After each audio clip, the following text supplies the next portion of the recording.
Sir আমার বাবা মারিয়ে দিয়েছেন, আমার জন্য ফর্ম ফিল আপ, আমার ম্যাথের টাকার খরচ এগুলো নিয়ে।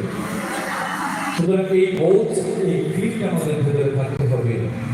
এই ফিটে আমিও চলে যাবো, আপনিও চলে যাবেন। কিন্তু কতটুকু আমি আমলটা ধরতে পেরেছি, কতটুকু ইসলাম বলতে ধারণ করতে পেরেছি, কতটুকু তামিলুল মিল্লাত মাদ্রাসায় পড়ে কবরকে প্রশস্ত করবার আয়োজন করেছি, সেটি ভাববার বিষয়।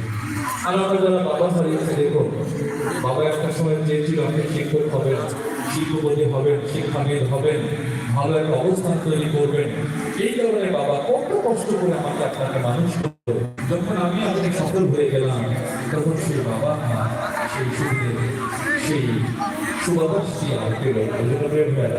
বাবাকে ফিল করতে হবে, যারা বাবা হারিয়েছেন প্রতিনিয়ত দোয়া করতে হবে, রব্বির রহমা সাবিহা।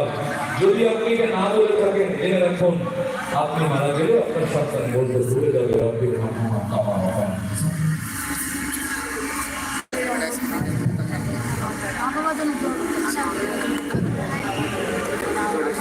বাবা তুমি কেমন আছো,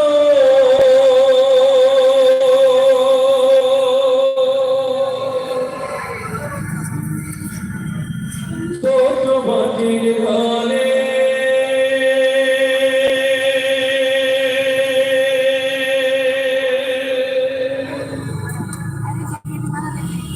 তোমার কথা হৃদয় মাঝে বলছে